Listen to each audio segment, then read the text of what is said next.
저는 오늘 신앙의 열매라는 제목으로 구제와 신앙에 관한 것을 말씀드리고자 합니다. 성경에는 행함이 없는 믿음은 죽은 믿음이라 그렇게 말씀하고 있는 것입니다. 산 믿음은 필연적으로 그 믿음에 해당하는 열매를 맺게 되어 있는 것입니다. 이는 마치 감나무에서 반드시 감이 열리게 되고 배나무에는 배가 열리게끔 되어 있는 것과 같은 것입니다. 오늘 읽은 성경 말씀에는 주님께서 최후의 심판날에 불신자를 준엄하게 심판할 때 그 조건 중에 구제를 했느냐 안 했느냐 그게 관하여 엄격히 따지고 계심을 볼 수 있는 것입니다. 주님께서 영광 중에 모든 천사와 함께 오셔서 그 영광의 보좌에 앉으셔서 모든 민족을 목자가 양과 염소를 분리한 것 같이 분별하여 양은 그 오른편에 염소는 그 왼편에 두시고 주님께서 심판하실 날이 다가올 것입니다. 그때 하나님께서는 양의 백성들을 그 오른편에 모아놓고 말하기를 내 아버지께 복받은 자들이여 나와 창세로부터 너희를 위하여 예비된 나를 상속하라. 너희는 내가 줄일 때 먹을 것을 주었고 목마를 때 마시었으며 나그네 되었을 때 영접하였고 병들었을 때 돌보아 주었으며 옥에 갇혔을 때 와서 찾아보았나니라 그렇게 말씀하실 것이라는 것입니다. 그럴 때 이 의인들이 말하기를 주여 언제 우리가 줄일 때 목마를 때 나그네 되었을 때 벗었을 때 병들었을 때 옥에 갇혔을 때 주님을 돌보았나이까. 그때 주님께서 이 가운데 지극히 적은 자를 위해서 한 일이 바로 나를 위해서 한 것이라.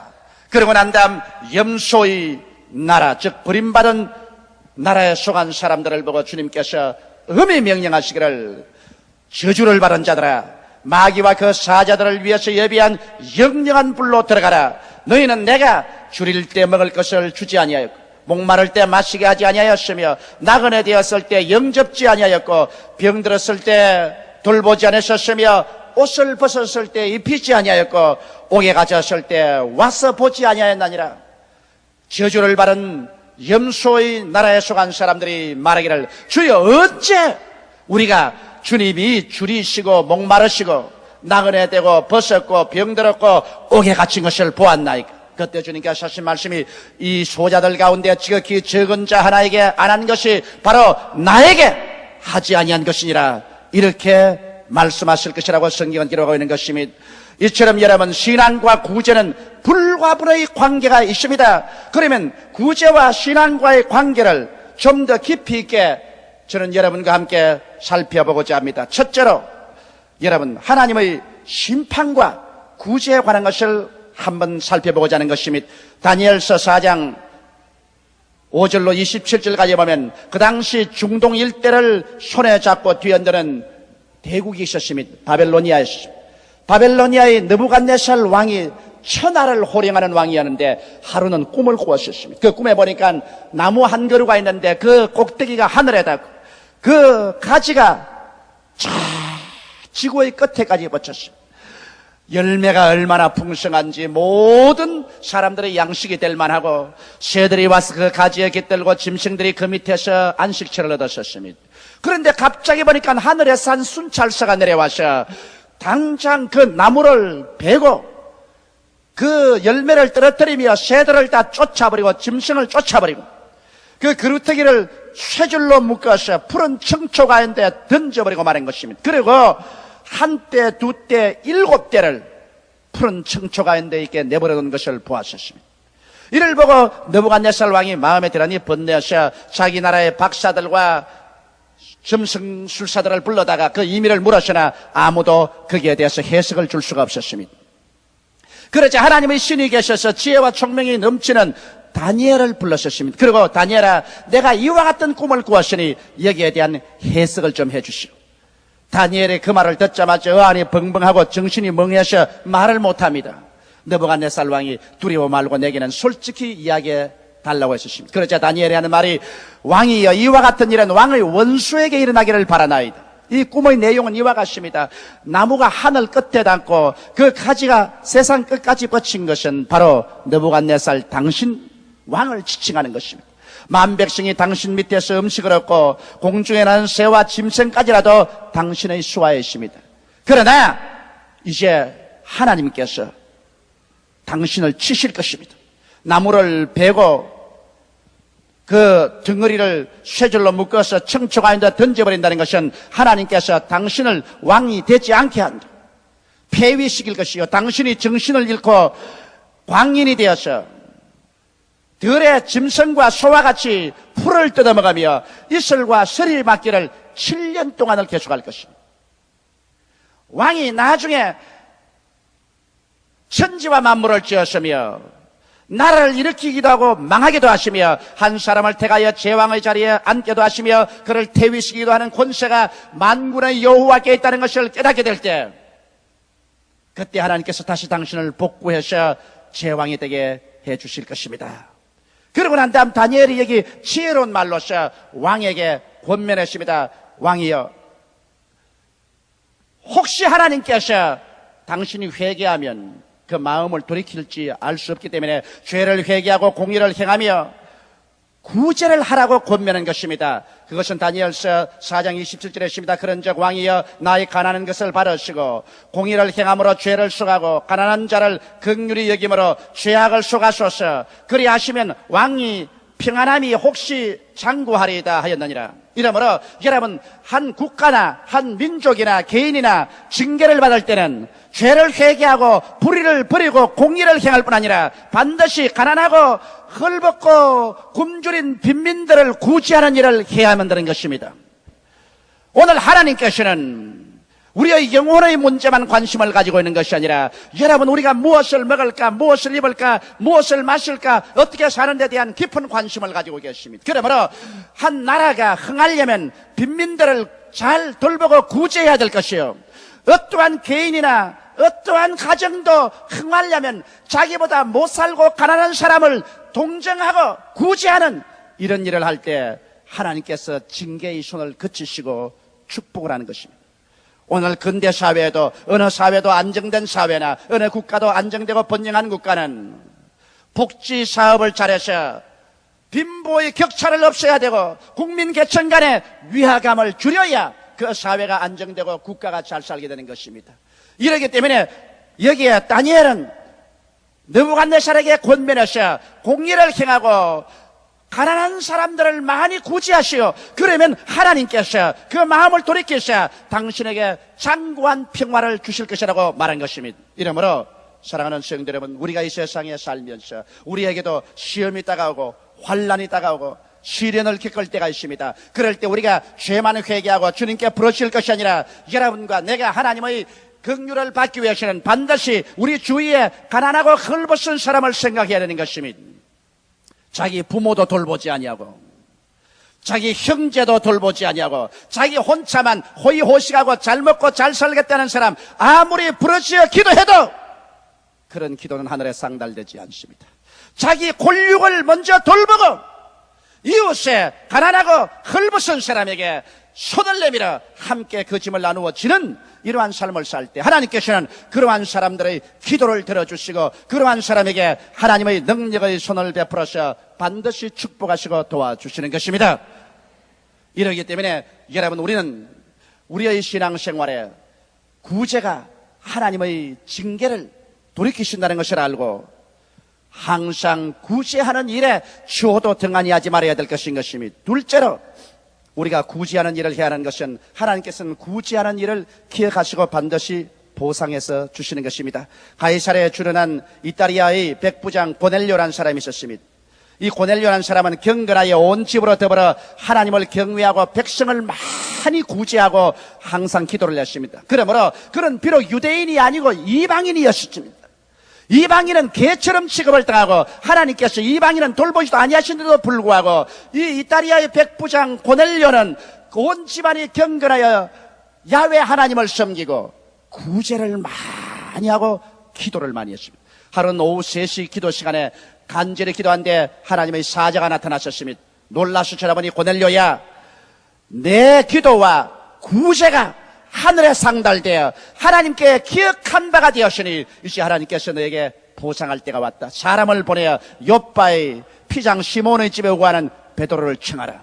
하나님께서는 비록 그 당시에 이방인을 구원할 때도 아니요, 하나님께서 이방인을 무시한 그러한 처지였음에도 불구하고 기도 많이 하고 구제 많이 하는 고넬료를 구원하기 위해서 베드로를 청하게 하셨습니다. 유대인의 관습에도 어긋나게 이방인 집에 베드로를 청하게 하는 것은 하나님이 고넬료를 무척 사랑하시기 때문인 것입니다. 그래서 베드로가 고넬료의 집에 와서 구원의 메시지를 전가하며 고넬료와 그 집안과 친지들이 모두 다 예수를 믿고 구원을 받고 성령이 그들에게 임하시며 그들이 하나님을 찬미하고 하나님의 은혜로 충만하게 된 것입니다. 오늘 이 세상 사람들 중에 받을 수 있는 가장 큰 축복이 구원이 아니겠습니까? 그런데 고넬료가 하나님께 기도 많이 하고 구제 많이 한 것을 하나님이 기억했다고 말한 것입니다. 우리는 돈에 여유가 있으면 투자를 하든지 안 그러면 은행에 저금을 합니다. 여러분, 우리가 많이 구제 생활을 해놓으면 그 구제가 하나님의 기억의 은행 속에 저금되어 있는 것입니다. 그래서 우리가 날 맑은 날에는 좋지만은 우리의 생활에도 바람 불고 비 오는 날이 다가오게 될 때 하나님께 엎드려 기도하면 하나님의 기억 속에 저금된 우리의 구제 활동이 그때는 효과를 나타내기 시작하는 것입니다. 성경에 보면 하나님께서 욥바의 다비다라는 한 여자에게 굉장한 은혜를 베푸는 것을 보고 있습니다. 번역되면 그 이름이 도르간데 그는 선행과 구제하는 일이 심히 많았다고 말한 것입니다. 여기에서 조금 저기에서 조금 눈물만 좀 구제한 것이 아니라 그는 선행과 구제함이 굉장히 많아서 욥바에 있는 사람들이 다 알았었습니다. 그런데 이 다비다가 병들어서 죽었습니다. 그러자 사람들이 그를 씻어서 옷을 입혀 다락에 눕혀놓고 베드로를 청했었습니다. 여러분, 사람들이 베드로를 청한 것은 이 다비다가 그만큼 구제를 많이 했기 때문에 자신이 있었습니다. 이런 사람 하나님이 안 돌보면 누가 돌보겠느냐, 그만한 자신이 생겼기 때문에 베드로를 청했고, 베드로가 청함을 받고 난 다음에 아마 틀림없이 기도했을 것입니다. 왜냐하면 죽은 다비다를 와서 살려달라고 하는데 아무나 성큼 갈 사람 누가 있습니까? 야, 자신 없으면 가서 장례나 치르라 할 것이지 내가 살리러 가겠다고 할 사람이 누가 있어요? 틀림없이 베드로가 엎드려 기도할 때 하나님이 말씀하실 것입니다. 다비다의 기도와 구제를 내가 기억했다. 내가 다비다를 도로 돌려보내겠다. 너 가서 기도해라. 그래서 베드로가 욥바에서 다비다의 집에 와보니까 그게 많은 가난한 사람, 병든 사람, 과부들이 와서 울면서 다비다가 생전에 만들어준 속옷이라든지 겉옷이라든지 구제한 것을 내어 보이고 이렇게 우리를 많이 구제해 주었다 했습니다. 베드로가 거기에서 용기를 얻고 들어가서 하나님 앞에 무릎을 꿇어 기도할 때 하나님께서 그에게 용기와 능력을 주셨습니다. 그래서 그 용기와 능력이 생김에 그는 일어나서 다비다를 보고 도르가야 일어나라고 말하니 도르가가 얼굴에 희색을 잔뜩 품고 일어나 앉았습니다. 베드로는 다비다의 손을 잡고 이렇게 했습니다. 그리고 그를 기다리는 많은 구제받은 사람들 앞에 데려가니 기쁨이 충만한 것입니다. 여러분, 오늘날 우리가 구제를 등한히 하면 안 됩니다. 우리 한국의 교회가 6.25 난 이후로 한 30년 동안 교회당 건물이 없는 교회가 많아서 교회 짓는데 우리는 많은 정열을 퍼부었었습니다. 교회를 짓는 건 나쁘지 않습니다. 아름다운 교회를 짓는 것은 예수 그리스도의 발에 기름을 붓는 것과 같은 것이기 때문에 아름다운 교회당을 지어서 많은 사람들이 모여 여호와를 찬미하고 예배드리는 것이 절대로 나쁘지 않습니다. 그러나 한 가지 우리가 경고해야 될 것은 교회 짓는 데만 전체력을 다 투입하고 우리 주위에 있는 가난하고 헐벗고 굶주리고 병든 자를 돌보지 않는다면 하나님께서는 우리 한국의 교회를 곧 떠나가 버리고 말 것입니다. 우리가 양이 되지 못하고 염소가 되고 말 것인 것입니다. 우리 한국 교회는 오늘날 실상 얼마만 굶주린 자를 먹이며 헐벗은 자를 돌보아주며 목마른 자에게 마시우며 나그네 된 사람을 영접하며 병든 사람을 돌보며 감옥에 갇힌 사람을 가서 위로하는 일을 하고 있느냐? 하나님 앞에 우리가 심판받을 때 얼굴을 들 수가 없을 것입니다. 그러므로 한국 교회가 하나님 앞에서 축복을 받고 또 우리 한국 사회의 인정을 받기 위해서는 교회당 건물 짓는 데만 주력하지 말고 교인들 가운데 싸워서 분열하는 데만 주력하지 말고 힘을 합쳐서 우리 이웃에 있는 가난하고 헐벗은 빈민들을 구제하는 일에 교회가 전적인 힘을 기울여야만 할 것인 것입니다. 하나님께서 우리에게 지혜를 주시고 돌봐주시고 우리는 일찌감치 그런 일을 많이 해오고 있으십니다만 완전하다고는 볼 수 없습니다. 우리에게는 나누고 갖기 운동을 해서 우리 교인 전체가 의복이나 여러 가지 가재 도구를 남는 대로 가지고 와서 우리 교회에서 모았어. 우리 교회 가난한 사람과 나누고 우리 한국 강산의 어느 기관에 우리의 이복이나 우리의 모든 가재 도구가 안 간 곳이 없을 것입니다. 그러나 그것으로 만족할 수 없습니다. 물론 우리는 1년에 100명 이상의 심장병한 어린이들을 심장병 수술을 해주고 있습니다. 그러나 이것으로도 만족할 수 없습니다.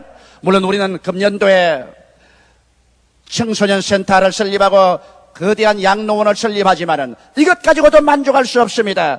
교회가 집단적으로 일을 할 뿐 아니라 여러분 우리 개인 한 사람 한 사람이 우리는 잘 먹고 잘 입고 잘 살고 떳떳한 데 살면서 현재도 우리 동포들 중에서 배고프고 헐벗고 굶주리고 그할 곳이 없으며 옥에 갇힌 사람들이 많이 있습니다. 이들에게 우리는 있는 힘을 다하여 자비의 손길을 베풀어 줄 때 비로소 우리의 기도가 하나님 앞에 상달되게 될 것입니다. 한국 교회가 마땅히 깨어나셔 이런 가장 기본적이고 중요한 일을 하지 아니하고 교파 싸움이나 하고 교권 쟁탈이나 하고 교회 건물 짓기만 정신이 팔려 있다면 우리는 마땅히 하나님께 징계를 받고 말 것입니다.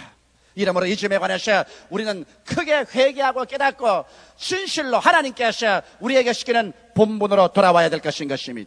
셋째로 우리가 구제해야 될 것은 구제는 믿음의 씨앗입니다. 물론 우리의 신앙에 가장 중요한 믿음의 씨앗은 하나님 앞에 11조를 드리는 것입니다. 예수 믿는다고 해서 교회에 아무리 왔다 갔다 해도 11조 도둑질하면서 하나님을 사랑한다는 말은 거짓말입니다. 성경에는 하나님이 세상을 이처럼 사랑하사 주셨다고 말했습니다. 독생자를 주지 않고 달라고 하는 신앙은 그건 탐욕이지 신앙은 아닙니다. 밤낮 와서 주시옵소서 주시옵소서 금식도 하고 철야도 하고 자기 달라고 하는데야 뭘 못해요. 그런 것 가지고서 신령하다고 말하면 그것은 산신령이지 성령으로 말미암아 신령한 것은 아닙니다. 우리가 장성한 신앙인은 여러분 주시옵소서가 아니라 하나님께 무엇을 드릴 수 있을까를 생각해야 되는 것입니다. 하나님께 어떻게 더 찬양을 드리며 어떻게 더 감사를 드리며 어떻게 기도드리며 더 많은 시간을 하나님께 드리고 더 많은 봉사를 하나님께 드리고 마땅히 11조는 하나님께 드려야 됩니다. 말라기 선지자가 하는 말이 너희 온 나라가 나를 반역하였도다. 너희는 내게로 돌아오라. 그러면 내가 내게 돌아가리라고 하니까 우리가 무엇을 잘못했나이까? 어떻게 돌아가리까? 그럴 때 하나님께서 말씀하기를 너희 온 나라가 11조와 헌물을 도둑질했느니라. 어찌 사람이 하나님의 것을 도둑질하고도 저주를 받지 않겠느냐고 말한 것입니다. 예수님께서도 의와 자비를 베풀 뿐 아니라 11조를 반드시 드리라고 말씀하셨습니다. 11조는 여러분 우리 예수 믿는 사람들이 행하는 가장 근원적인 하나님에 대한 사랑의 표시인 것입니다. 내가 하나님께 근원적으로 하나님께 대한 사랑의 표시도 않고 사랑한다는 말 거짓말입니다. 성경에는 내 물질인 곳에 내 마음도 있다고 말했는데 우리의 수입 중에 10분지를 하나님께 드려서 제물로 삼고 하나님께 기도할 때 그때 비로소 나는 거짓이 없는 사랑의 진실성을 가지고서 만군의 야훼 우리 하나님이여라고 기도할 수가 있는 것입니다. 이러므로 아담과 하와가 탐욕으로 말미암아 하나님을 배반한 것처럼 오늘날도 여러분 우리가 탐욕으로 말미암아 하나님을 배반하고 탐심을 우상으로 세워놓고 주여 주여 왔다 갔다 하는 엉터리 신앙인이 되지 말아야 될 것인 것입니다. 그러나 우리가 하나님께 11조만 드리고 모든 것이 끝났다고 생각하면 안 되는 것입니다. 우리는 때를 얻든지 몰았든지 구제하는 것이 있어야 됩니다. 구제하는 것은 바로 하나님 앞에 또다시 일반적으로 심는 믿음의 씨앗입니다. 우리가 하나님께 구하는 것은 가난한 사람에게 나누어 주기 위해서, 목마른 자에게 마시고 헐벗은 자를 입히기 위해서, 나그네 된 자들을 영접하기 위해서, 병든 자들을 돌보기 위해서, 감옥에 갇힌 사람들을 도와주기 위해서 하나님이여 우리에게 더욱 축복하여 주시옵소서. 그럴 때 우리 하나님께서 심는 자에게 씨와 먹을 양식을 주시는 하나님이 풍성케 하셔 여러분에게 모든 것을 넉넉하게 만들어 주시는 것입니다. 때는 주라 그리하면 돌려줄 것이니 곧 후히 되어 눌러 흔들어 넘치게 해서 안겨주라고 말씀하신 것입니다. 성경 잠언서 28장 27절에는 가난한 자를 구제하는 자는 궁핍하지 아니하리니와 못 본 채 하는 자에게는 저주가 많으니라. 가난한 자를 못 본 채 하고 자기 혼자만 호의호식하고 잘 살 수 있을지 생각해도 아무런 좋은 집에 좋은 음식을 먹고 좋은 이복을 입고 살아도 우환과 질고가 끝이지 않냐. 눈물이 그 집을 떠나지 않습니다. 그것이 무슨 행복입니까? 구제하지 아니하고 가난한 사람 못 본 채 하면 저주가 떠나지 않는다고 말하고 있는 것입니다. 하나님께서는 인간의 영혼의 문제에만 관심을 가지신 것이 아닙니다. 인간의 육체와 생활의 복지에 관해서도 깊이 관심을 가지고 계십니다.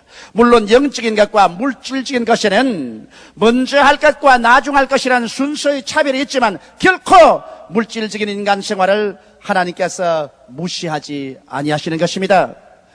그것 때문에 하나님께서는 구제에 관하여 놀랄 만큼 크신 관심을 가지고 있습니다. 이러므로 사랑하는 성도 여러분, 성경 말씀대로 사랑하는 자여 내 영혼이 잘됨같이 내가 범사에 잘됨에 강건하기를 강구하는 아버지의 뜻을 따라 우리 영혼이 잘되고 하나님 앞에서 축복을 받아 범사가 잘되어서 수많은 사람에게 구제하며 살아갈 수 있는 여러분 되시기를 주의 이름으로 축원합니다. 내가 많이 있어 구제하는 것이 아니라 현재 가진 것을 가지고서 나보다 없는 자와 나눌 수 있고 나와 고통당하는 자와 짐을 같이 짊어질 수 있으면 그때로부터 하나님께서 여러분과 나의 기도를 응답하여 주실 것입니다. 우리 다 같이 고개 숙여 기도드리겠습니다.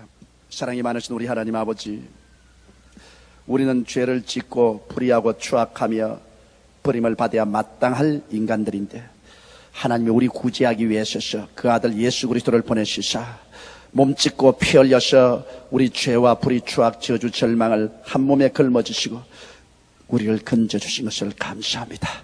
하나님의 사랑이 이와 같은 적극적인 행동으로 나타나지 않았으면 우리에게 소망은 결코 없었을 것입니다. 아버지요, 우리도 입술로만 하나님을 사랑합니다, 내 이웃을 사랑합니다 하지 말고 적극적인 행동으로 나오는 신앙을 갖게 도와주시옵소서. 아버지 하나님이시여, 오늘 이 시간 간구하오니 바로 굶주리고 헐벗고 목마르고 나그네 되고 병들고 감옥에 갇힌 자를 돌보는 것이 예수 그리스도를 돌보는 것과 같다고 성경은 말씀하고 있사오므로 우리가 교회적으로 혹은 조와 구역에서 혹은 우리 개인 신앙인으로서 내 아버지 하나님이시여, 우리 기도의 재단을 쌓을 때 구제를 함께 동반해서 쌓게 도와주시옵소서. 사랑합니다, 믿습니다라고 말할 때 구제 없는 사랑과 믿음은 거짓된다는 것을 깨닫게 하여 주시옵소서. 예수님 이름 받들어